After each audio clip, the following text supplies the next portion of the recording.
Bonjour à tous et bienvenue. Bonjour Jean-Marc Manac. Bonjour Vincent. Bonjour Nathalie Magnan. Qu'est-ce que c'est? Oh, ça va, on peut déconner. C'était un cœur, je crois. C'était un cœur d'amour. Non, c'est un Non. con. Ouais, c'est un con. Ah, c'est un con? Pardon, Bah oui, excusez-moi. c'est un con. C'est un Ah bah, con pour le- des années 60.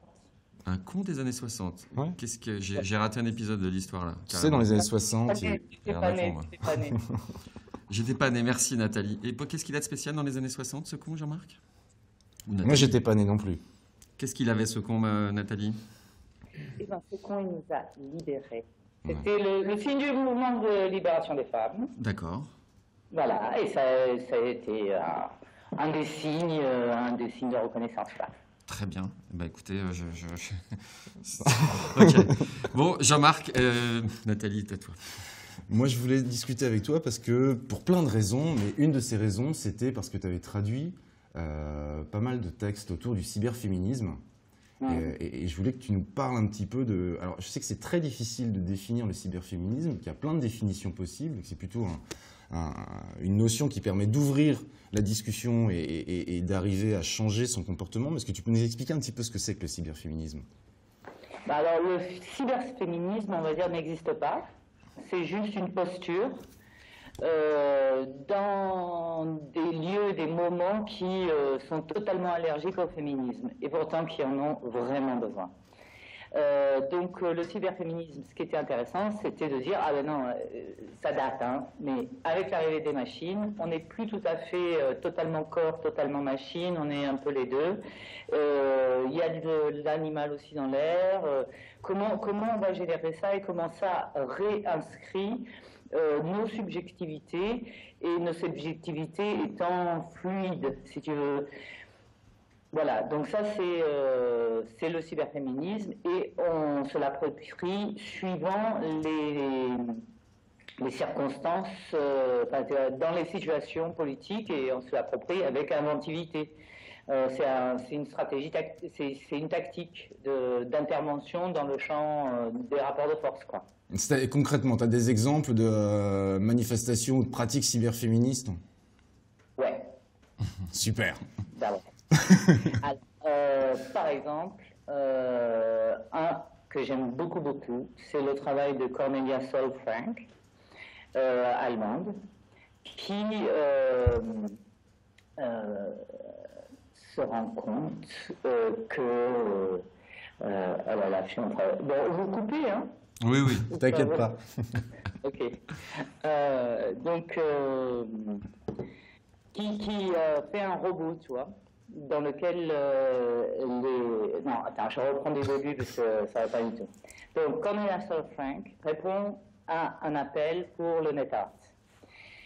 C'est une des premières expositions de NetArt à la fin des années 90. Les conservateurs de musées ne sont pas très au courant de comment ça marche le NetArt. Et en fait, ils pensent que le NetArt, ça fonctionne un peu comme des tableaux. Tu vois, tu les décroches des murs, tu les mets dans une galerie, ça fait une exposition.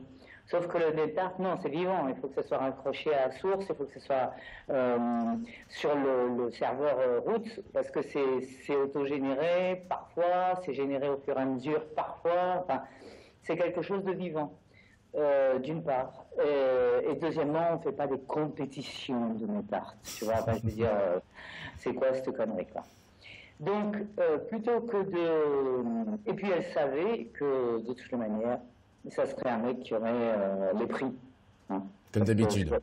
Comme d'habitude, hein. C'est vraiment... Donc, plutôt que d'aller dans la galerie avec une pancarte en disant il y en a marre, il y a trop de mecs, ça fait chier, que personne, tu vois, c'est ni plaisant pour les nanas qui font la manif devant, ni plaisant, ben, c'est plaisant pour personne, quoi. Donc, elle a construit des adresses email, mais des vraies adresses email qui sont rattachées à des gens, mais ça, tu sais faire, hein, tu vas sur Yahoo, Gmail, machin, ça devient un peu plus difficile, mais quand même. Avec des vraies adresses terrestres. Elle a demandé à un copain, ils ont travaillé ensemble, pour construire un robot qui déconstruisait les pages HTML. Donc, qui prenait une image ici, un peu de texte là, un fragment là, et reconstruisait la page HTML.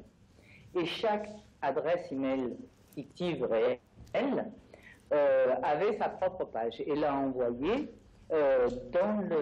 sur le net au concours.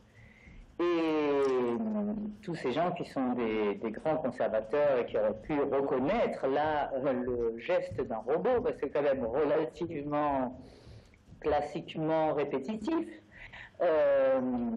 n'ont rien vu passer en fait. Et ils ont commencé à se dire, mais c'est extraordinaire cette tentative de faire une exposition de net art. Fait appel aux femmes, mais ça doit être leur qualité de tricoteuse sur le net. Et elle a postulé énormément en se faisant passer pour énormément 300 artistes différents, 300 femmes. Ouais. Ah bah oui, toutes des femmes. Hein. Bien évidemment. Et donc ils se sont fendus d'une press release, tu vois, d'un communiqué de presse. Et là, ça a été publié dans le journal et tout. 15 jours après, il y a le résultat du concours. Et évidemment, elle n'a pas gagné. Évidemment, ils ne se sont pas rendus compte que c'était des robots. Évidemment. Et donc, le lendemain, elle a envoyé elle-même un communiqué de presse aux journaux en disant « Youhou, ce sont des journaux. Ce sont des robots qui ont fait ce travail.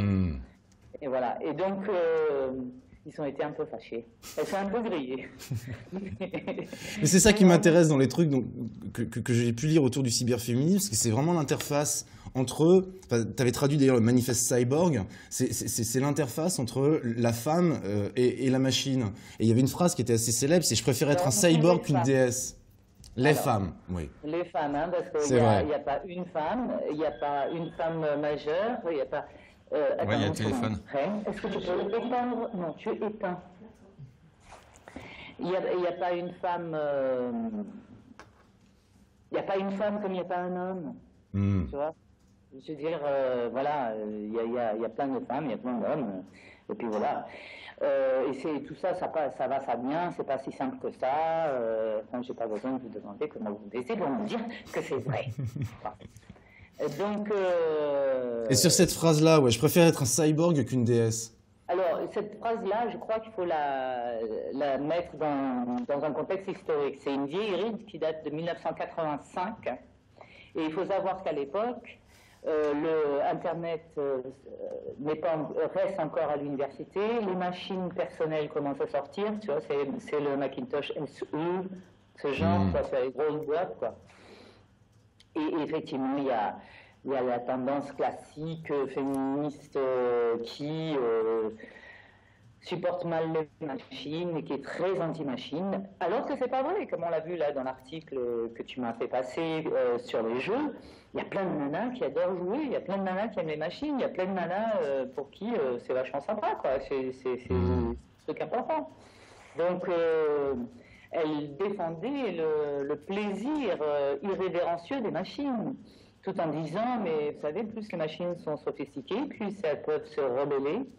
Tu vois, en allant chercher sa généalogie jusqu'à Frankenstein, qui a été écrit par Mary Shelley, quand même. Donc le premier livre de science-fiction a été écrit par une nana.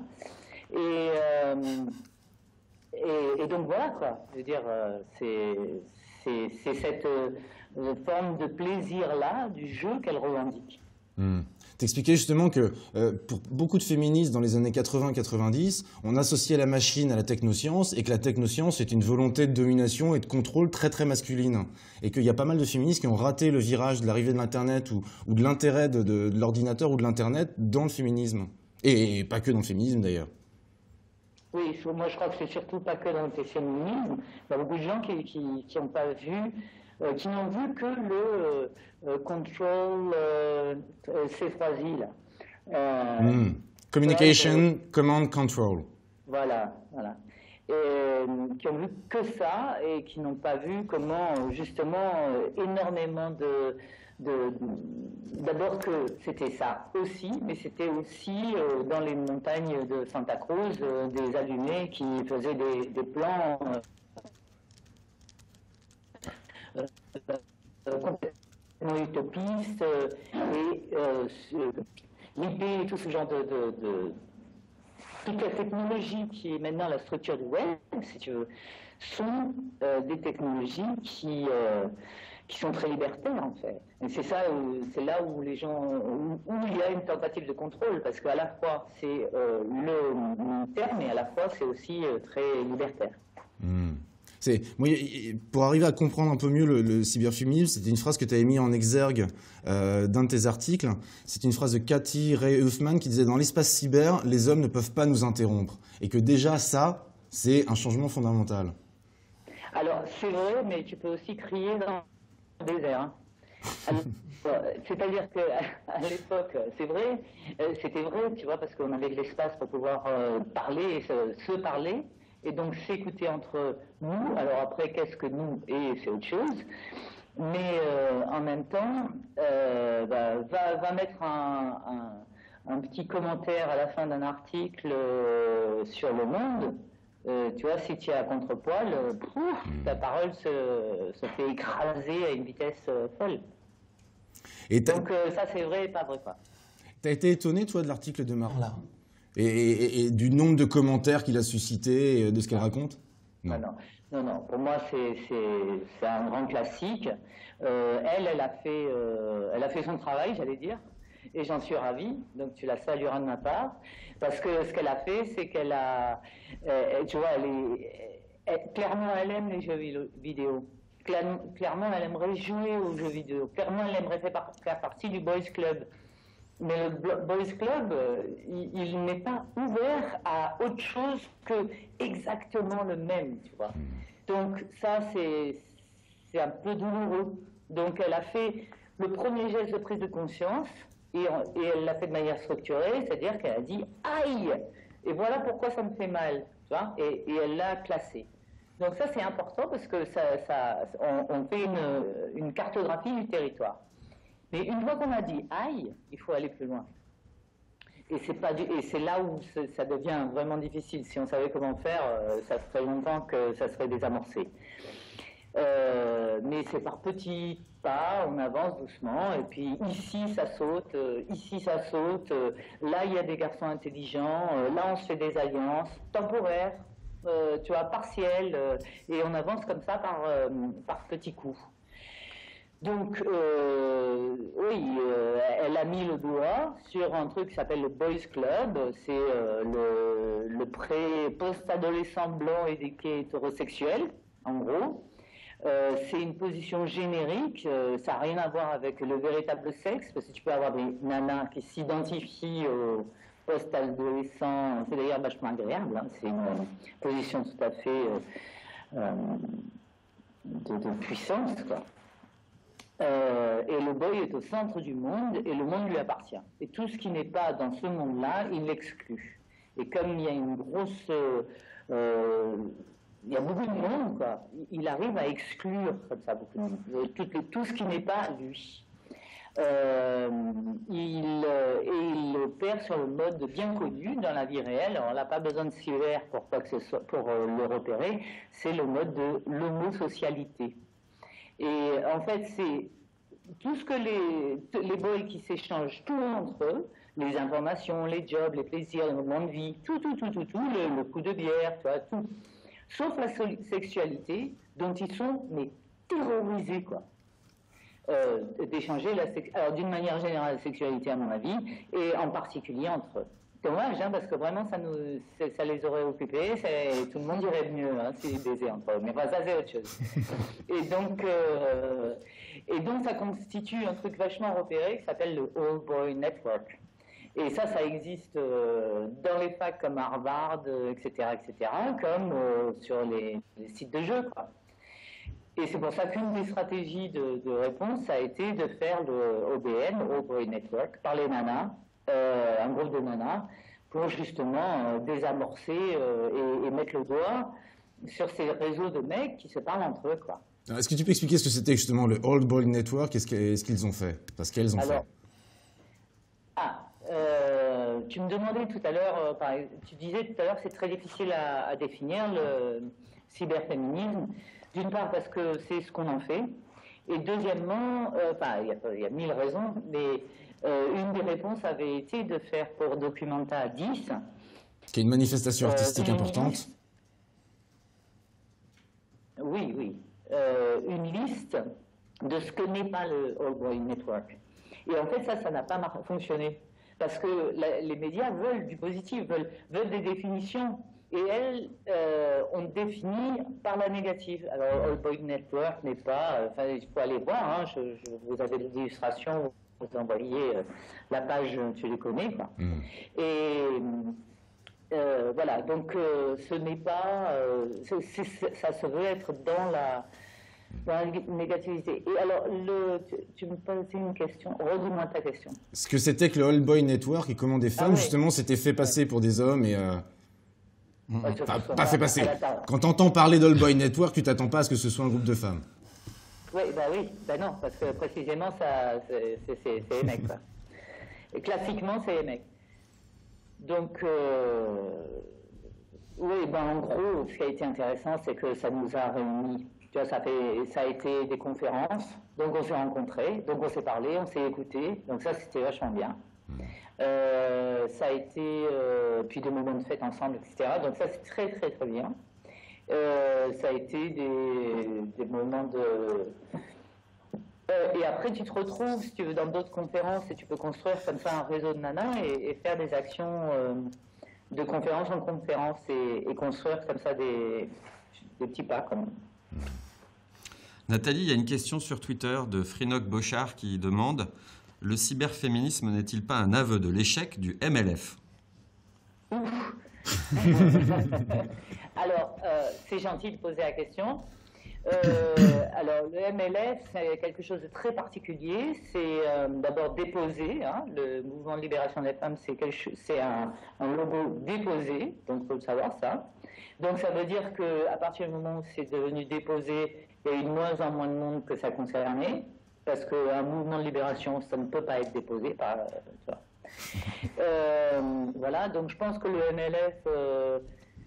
a eu un moment de visibilité et puis c'est enfermé dans un certain essentialisme, si tu vois, en disant là, en disant il y a des spécificités à la différence féminine. Et moi, ce dont je parle, c'est vraiment le bordel, quoi. Je veux dire, on est à la fois des sujets qui sont humains, machines, animales, mais comment est-ce que ça fonctionne, tu vois, ce mélange? Non, moi, j'ai pas bien compris la fin. Vous, par exemple, Nathalie, à la différence du MLF, vous pensez pas qu'il y a des spécificités féminines, mais au contraire qu'on est tous pareils? Non, on n'est pas du tout tous pareils. On n'est pas du tout tous pareils, mais c'est pas la biologie qui détermine qui on est. Tu peux parler un peu de la qu'est-ce qui théorie queer détermine alors? Qu'est-ce qui détermine qui on est? Attends, Jean-Marc, je finis. Qu'est-ce qui détermine qui on est alors? C'est les choix qu'on fait dans la vie. D'accord. Tu peux parler parce que moi je comprends un peu ce que tu veux dire, mais la notion de queer. Oui. Est-ce que tu peux préciser un petit peu ce que c'est? Alors, parce que ça entre en ligne de compte. Bien sûr. Queer, s'il faut le remettre... il y a mille et une manières d'en parler aussi, mais pour moi, il faut le remettre aussi en perspective historique. Il y a un mouvement gay et lesbien. Alors là, on sait bien ce que c'est.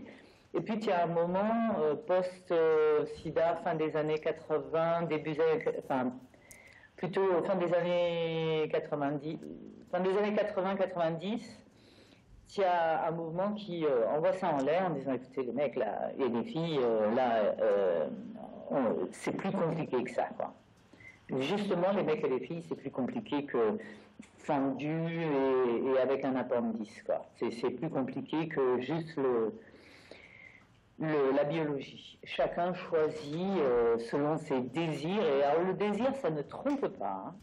Je veux dire, tu es amoureux, tu vibres, ou tu n'es pas amoureux, tu vibres pas, quoi. Et ça, tu peux pas te tromper là-dessus.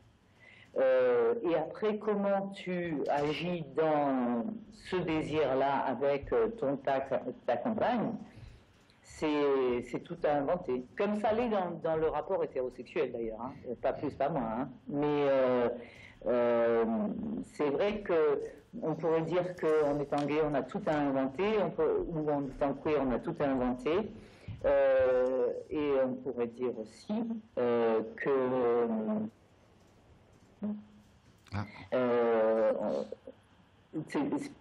comme dans le rapport hétérosexuel, soit on réinvente tout, soit c'est pas très bien sauté. Mais dis-moi si je me trompe, mais moi ce que j'avais compris sur la notion de queer, c'est que il n'y a pas d'un côté les hommes, de l'autre côté les femmes, il n'y a pas d'un côté les homosexuels, de l'autre côté les hétérosexuels. C'est pas binaire comme ça, c'est pas non. La notion de queer, c'est libre. On peut être effectivement ce qu'on a envie de devenir et tu peux, les frontières peuvent être mouvantes. On a vu des couples de lesbiennes qui changeaient de sexe et qui devenaient des couples de gays après avoir été, et ça c'est typiquement queer. C'est on brouille complètement les frontières, on n'est plus binaire, c'est ça? Oui, je suis d'accord. D'accord. Et en ce sens. C'est-à-dire qu'il n'y a pas deux sexualités hétéro-homo, il y en a 50, 60, 100 000. Ouais. Ça tombe bien, j'ai un blouson de queer. Pardon. J'ai une question que je t'avais jamais posée, c'est est-ce que tu te souviens de Lucie Lanciac, avec qui tu avais traduit le manifeste cyberféministe? Quand on regarde, quand on cherche manifeste cyberféministe dans un moteur de recherche, on tombe sur cette traduction et c'est signé, traduit par Nathalie Magnan et Lucie Lanciac. Donc t'as pas de souvenir? Ah non mais c'est vrai, il faut que je regarde ce que c'est. C'est pas grave, non c'est juste que moi je l'ai rencontrée, Lucie Lanciac. Et donc tu as traduit un manuel avec elle et Lucie Lanciac, c'est un gros barbu. Hein? Peut-être, oui, très bien. Tout à fait. Qui se faisait passer pour une femme. C'est un hacker qui s'est fait passer pour une femme pendant des années. Et j'ai l'impression qu'on est au cœur de ce truc-là sur le cyberféminisme. J'ai l'impression qu'elle est surtout pas très au courant. Non. Bah non, parce que Lucie lui a jamais dit. Il y a peut-être une arnaque derrière cette histoire de barbe. Oui, voilà, c'est ça. Peut-être qu'il a eu besoin d'utiliser mon nom. Non, c'est pas qu'il a eu. Non, c'était au moment de la Zelig où vous aviez traduit ce manifeste. Dans le souvenir. De la quoi? La Zelig. La Zelig. Non, je l'ai traduit. J'ai traduit l'interview avec. Comment il s'appelle au moment de la Zelig, l'interview de Cornelia. Mais c'était pas avec Lucie Lanciac. Bon, bref. Ouais. Nathalie, j'ai une question. Je peux poser une question. Vas-y. Est-ce que vous trouvez que ça s'améliore sur Internet au moins en tout cas? Je ne parle pas de la société en général, mais est-ce que vous trouvez que sur Internet, les réseaux sociaux et toute cette nouvelle communication, ça s'améliore la façon de s'adresser aux femmes, de considérer les femmes? Pour moi, c'est un combat permanent. C'est-à-dire que dans les années 70, il y a eu le droit à l'avortement, ce qui est majeur.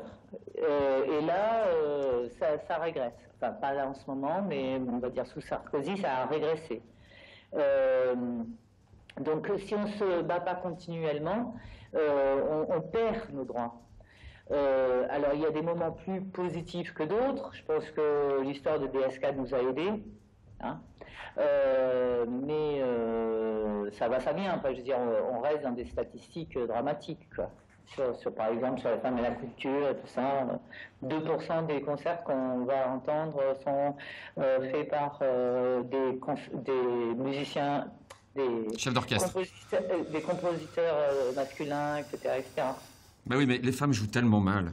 Oui, c'est ça, ouais. Non, mais... c'est une blague, hein, bien sûr. De Godemichi gratis. Il y a une question de l'autre qui est un fidèle de l'émission et qui vous demande ce que vous pensez de l'action des Femmes. Ah, Femmes, il faut lire l'article de Mona Chollet dans le Monde diplomatique, ça recadre tout le monde. Et effectivement, Manak, il peut vous dire très bien le problème des Femmes.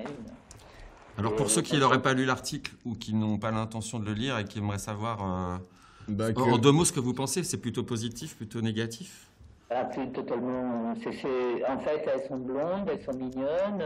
C'est-à-dire que si tu es brune plus de 30 ans et que tu as les tétés qui pendent, c'est pas à peine, quoi.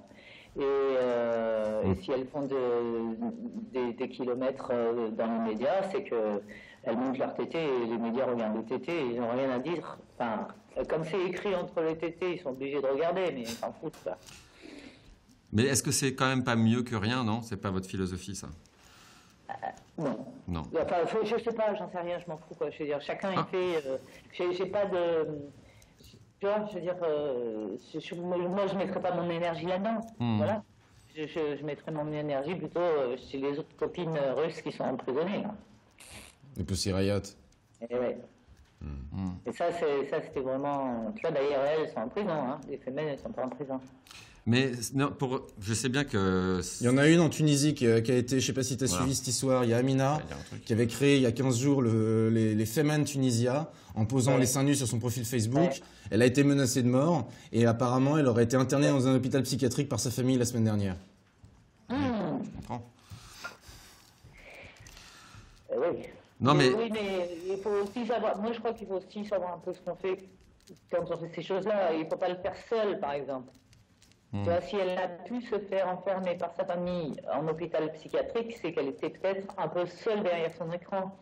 Et je crois qu'il ne faut pas oublier que la politique, c'est à plusieurs. Ça ne se fait jamais seul. C'est toujours quelque chose de collectif. Mais que ce soit les Femen ou les femmes, le comité de la barbe, Ah, pas pareil. elles ont quand même réussi à comprendre l'outil Internet et que c'est peut-être pas si mal de se faire... Aujourd'hui, ils sont obligés d'exister d'une manière ou d'une autre, alors que les Femen, avant d'enlever le t-shirt, personne ne les écoutait. Je me place en tant qu'homme observateur, je ne dis pas que c'est une bonne idée, mais dans l'utilisation des médias, c'est pas mal quand même. Non, mais c'est très bien. C'est très bien, juste. Je sais pas. Enfin, moi, j'ai pas le gabarit pour les femmes, donc je vois pas pourquoi je mettrais du temps chez les femmes. Et la barbe? Ah bah ouais, moi la barbe, j'ai une photo de moi avec la barbe. Allez. Non, la barbe, très très bien. En plus, ça reprend les barbons, ça reprend la 4e République, ou même peut-être la 3e République, je sais pas, mais début du siècle dernier, les papys, quoi. Et alors, ce qui est génial, c'est que elle donne un coup de pied au cul de ces mecs qui essayent de sortir les vieux barbons. Tu vois, et donc, c'est les vieux barbons qui reviennent comme par la fenêtre, alors que les mecs que l'on pense jeunes et dynamiques ont essayé de sortir, quoi. Voilà. Donc, non, en fait, c'est vachement... Moi, je pense que la barbe, c'est très fort. Et c'est vrai que les barbes, elles sont pas belles. Enfin, elles sont pas belles. Elles sont géniales, mais... Tu vois, c'est vraiment des morceaux de moquette avec un élastique. Elles n'essayent pas de faire des super barbus. C'est clairement des postiches, quoi. Donc ça, je trouve ça très bien. Mais est-ce que...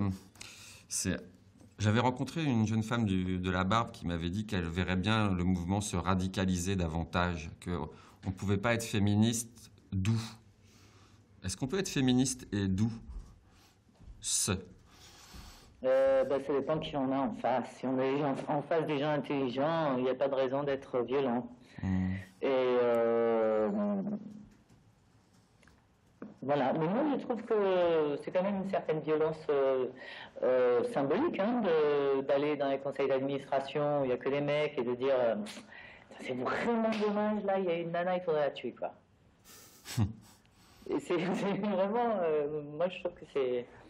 D'abord, il s'attend pas à une interruption qui est à la fois burlesque et qui est pas drôle.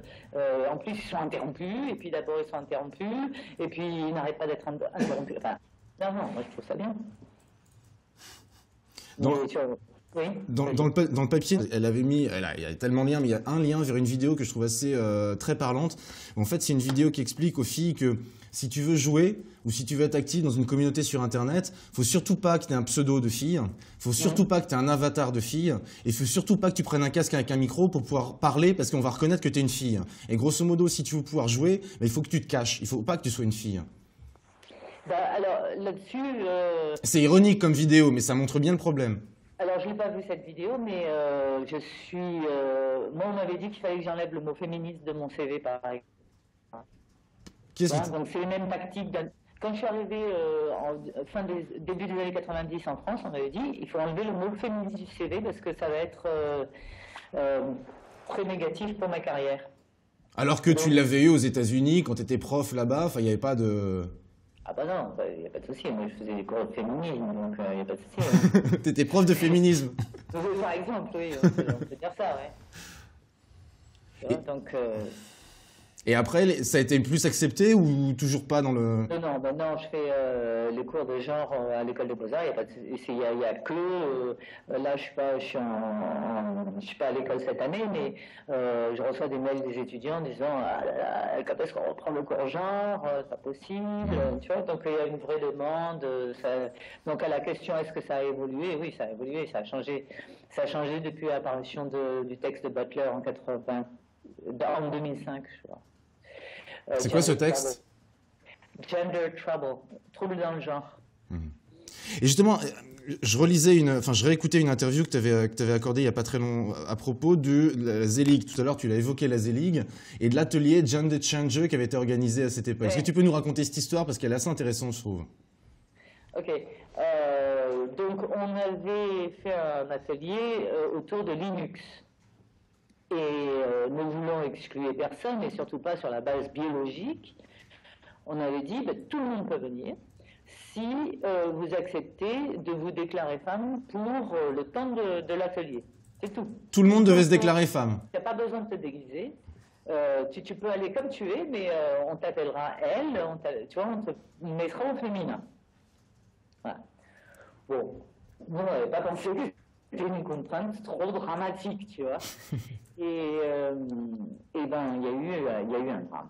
Il y a eu un drame en disant, mais il y a de l'exclusion dans l'air et tout ça, je ne peux pas y aller, il faut que je sois une femme pour y aller. Alors que non, tu peux passer comme une femme, oui, pas de problème. Donc c'est un peu l'inverse de ce que tu racontes sur, il ne faut surtout pas dire qu'on est des femmes, etc. Mais pour revenir à cet exemple de cette vidéo qui dit, il faut pas dire que tu es une nana, il y a eu des interventions vachement sympas qui ont été faites sur les chats où il y a des avatars et où tu as les mecs super beaux, les nanas super blondes avec les gros tétés et tout. Et tu as eu des interventions de femmes voilées, des interventions tu vois, mais à 5-6, elles plantaient le boxon sur le chat et elles repartaient. Mais il ne faut pas être seul dans ces trucs-là. Comme toujours dans le politique, il ne faut pas être seul. Même si tu fais un avatar pour 15 personnes, on s'en fout ça. Mais il ne faut pas être seul, tu vois. Mais un jeu vidéo de guerre avec des mitraillettes et des canons, tout ça, c'est plutôt masculin, non? Non, je tente. Non, je... C'est un peu, c'est-à-dire qu'ils font tout. Non, mais c'est ça, ils font tout sauf baiser entre eux. C'est pour ça qu'ils ont besoin de mitraillettes, pour se trouver. Ils se trouvent à distance à coups de mitraillettes. Ouais. Et il y a un couple d'artistes, les 010100, là, qui ont les Italiens. Les Italiens, ouais, qui ont fait un travail formidable dans lequel, justement, il disait, tu vois, il sortait avec sa mitraillette dans un jeu, et il disait, il n'avait même pas le temps de dire qu'il faisait un projet artistique, il se faisait descendre, tu vois. Donc, il faut la regarder, parce que je pense que c'est une très jolie illustration de qu'est-ce que c'est que ces jeux, quoi. Mais c'est vraiment ça, c'est que les mecs, ils font tout sauf baiser, donc ils baisent à coups de mitraillette, ouais, bon, d'accord. Mais alors, les femmes qui viennent jouer au jeu de mitraillette, c'est pour faire quoi? C'est pas pour baiser, pour le coup? Mais c'est pour appartenir à ce désir-là, à cette libido-là. Enfin, je vois pas pourquoi il faudrait les exclure. Non, mais j'ai pas. Alors, moi, je suis. Au contraire, venez. Non, mais je veux pas les exclure. Je dis juste quel est le moteur chez elles quand elles viennent jouer à ce jeu qui est un mauvais moteur chez les garçons. C'est pour ça que je m'interroge. Je ne sais pas si c'est un mauvais moteur, c'est un moteur excluant. Mais il faut le leur demander, moi je joue pas. Ah. Et qu'est-ce que tu penses des ateliers non mixtes? Parce qu'on a eu ça aussi, il y a eu des ateliers de sensibilisation à l'informatique, à l'ordinateur, qui étaient organisés de façon non mixte, parce que s'il y avait un garçon, il allait se mettre devant, moi je sais, toi tu sais pas. Enfin, c'est systématique. Oui, ben ça c'est un peu de la dictature. Mais c'est une dictature positive, je dirais.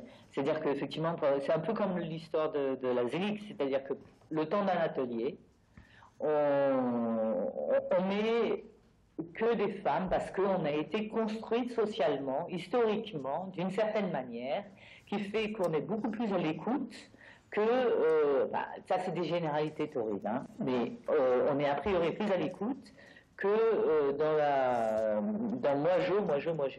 Voilà. Donc ça donne plus d'espace à des gens qui peut-être ne prendront pas la parole. Mais ça dure 2 heures, mais c'est nécessaire quelquefois. De la même manière que, tu vois, faire un papier hyper construit disant aïe, c'est nécessaire, mais il faut aller faire autre chose après. De la même manière, à faire un atelier fermé, c'est parfois nécessaire pour pouvoir se constituer, se construire et faire des actions d'un côté et de l'autre. On a une question de l'auteur de cet article sur les jeux vidéo qui très nous bien. écoute et qui dit Nathalie a travaillé avec Donna Haraway sur le manifeste Cyborg. Des questions sur la construction des identités, point d'interrogation. Comment se construit l'identité? C'est compliqué ça, non? Justement, c'est peut-être la question, c'est plus la question de la construction de l'identité. Le mot identité, tu vois, ça c'est accroché plutôt à gay, lesbien, mais plutôt à quelque chose de l'ordre du flux, de la fluidité, de posture qui sédentarise une subjectivité singulière. How's that? That was great, but I didn't get a word. Non, c'était intéressant, mais qu'est-ce que vous avez voulu dire exactement sur le... J'ai voulu dire que plutôt que des identités qui fixent quelque chose, ce qui est nécessaire politiquement parfois, la réalité de nos vies, c'est que nous avons des moments qui peuvent être contradictoires d'ailleurs. Voilà, des moments qui peuvent être contradictoires, qui émergent à cause de l'histoire personnelle, de l'histoire générale, de nos rencontres, de nos affects, de nos désirs, etc. Il ne faut pas se figer dans une identité, mais au contraire profiter d'Internet qui permet d'avoir plein d'identités pour justement fluctuer et se réinventer l'identité en permanence en fait. Oui, mais même dans la vraie vie aussi. Hein. Pas que sur le net. Bon, non. Mais moi, je crois que le net, ça a des spécificités, mais il y a aussi beaucoup de choses qui sont dans la vraie vie pareil. C'est-à-dire que si ça va mieux pour les filles sur le net, et les femmes sur le net, c'est que ça va mieux aussi dans la vraie vie, tu vois. Ben, ça va mieux alors ou pas? Ouais, plutôt. Mais il faut rester... ça va mieux en ce moment. Et pourtant, quand vous voyez hier la manifestation dans Paris, vous trouvez que ça va mieux ou vous étiez sur les champs? Je vous ai pas vu sur les champs, Nathalie. Ben non, je suis à la campagne. Ah oui, c'est ça. Non, je ne sais pas sur les champs et j'en suis heureuse.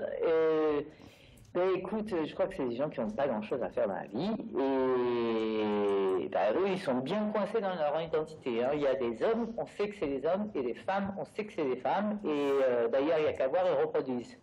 Et ça, c'est le signe de hommes et femmes. Bon, maintenant, voilà, quoi, c'est plus compliqué que ça. Hein.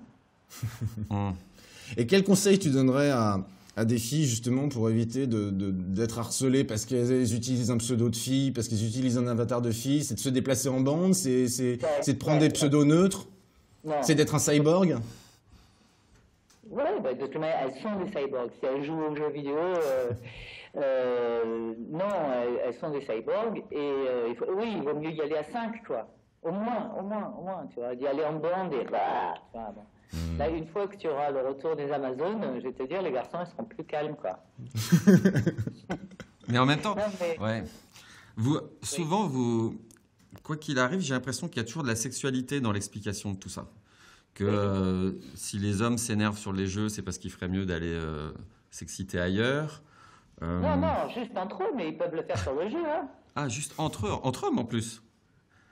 En plus, ils font ce qu'ils veulent, hein, d'ailleurs. Mais c'est encore mieux. Il y avait les Yes Men qui avaient détourné un jeu vidéo et dans lequel les flics allaient baiser les voleurs.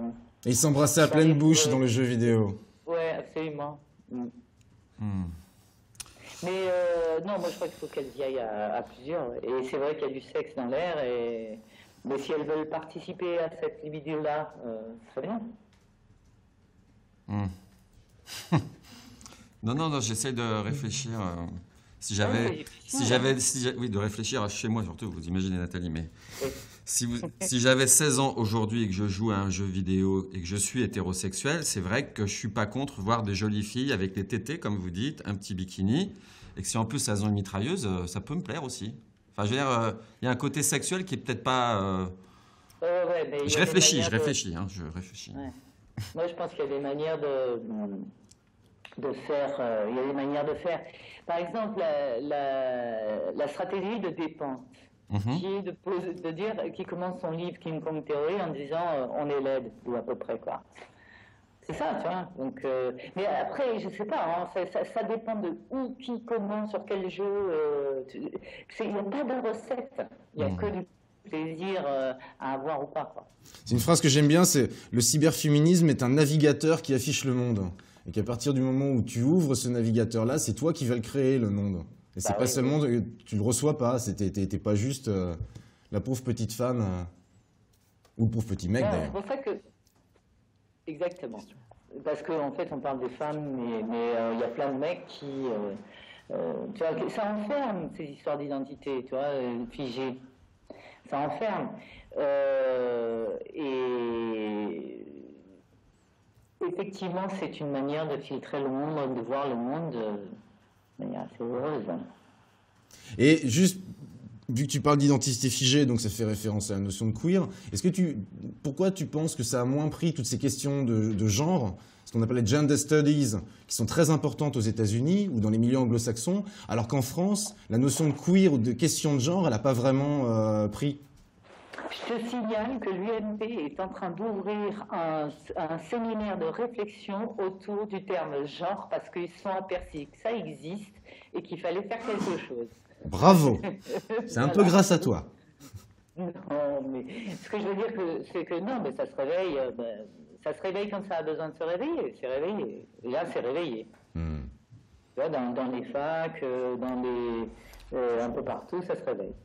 Ouais, donc dans. Comment? On n'a pas entendu, on a été coupé. Non, ok, ça se réveille, ça se réveille. D'accord. Mais moi, je me demandais, est-ce que hétérosexuels et homosexuels peuvent s'entendre sur ce débat de toute façon? Est-ce que c'est pas comme la manifestation de dimanche? Est-ce que Non. de toute façon, il y a un truc qui est pas foutu? Il y a 65% des Français qui veulent le mariage gay. Donc ça veut dire qu'il y a beaucoup d'hétéros qui veulent le mariage gay. Enfin, je dis gay, mais je dirais mariage pour tous. Ça, c'est le... donc c'est le mariage pour tous, parce qu'il n'y a pas de raison que ce soit pas...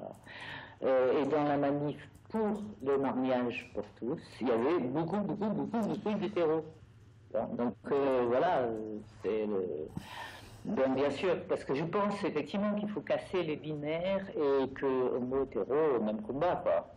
Il n'y a que ceux qui sont terrorisés et qui ne baisent que pour reproduire, qui pensent qu'effectivement, il y a une différence. Effectivement, il y a une différence. Hein. Pour reproduire, c'est sûr, hein. Ça je le leur accorde. Mais voilà, quoi. Moi, je ne suis pas sûr de baiser que pour reproduire. Souvent, il y a Goulven Baron qui dit sur la réaction fréquente des hommes face au féminisme, c'est pas moi, je ne suis pas comme ça, vous amalgamez. Quelle piste? Alors, quelle piste pour faire quoi? Quelle piste pour... C'est vrai que nous, les hommes, on a tendance à dire que nous, on n'est pas du tout comme ça, hein, Jean-Marc? Moi, je suis différent. Toi, tu es différent. Toi, tu es une femme à l'intérieur, Jean-Marc. Non, moi, j'avais postulé avec Nathalie Magnan en tant qu'hétérosexuel pour prendre la direction du festival du film gay et lesbien. Je trouve ça très drôle qu'un hétérosexuel prenne la direction du festival gay et lesbien. Ça, c'est queer, tu vois. Et alors, tu l'as eu? Non, ils n'ont pas voulu. Ils ont voulu rester entre homos. T'aurais dû faire des faux emails. On a envoyé 300 pour voir. Ouais. Non, mais ce qu'il y a, c'est que... bon, on va pas rentrer dans le détail, mais effectivement, si tu veux... Oh non, on ne va pas rentrer dans le détail. Il n'y a pas de raison que non, si tu veux. Théoriquement, il n'y a pas de raison que non. Au réel, on sait très bien que c'est toi qui te prends dans la tête toute la journée, les insultes, l'exclusion, le machin, et que donc ce rappel quotidien,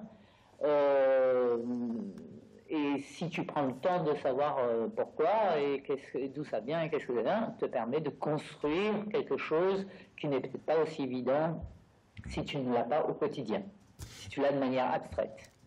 Et qu'est-ce que tu penses de toutes ces femmes qui disent « Je ne suis pas féministe, mais je ne suis pas féministe » ou « Je ne suis pas féministe, mais… » Bon, mais ça, c'est un... Je crois que c'est un écrit des années 70 hein, qui disait ça. Je ne suis pas féministe, mais... voilà, ben c'est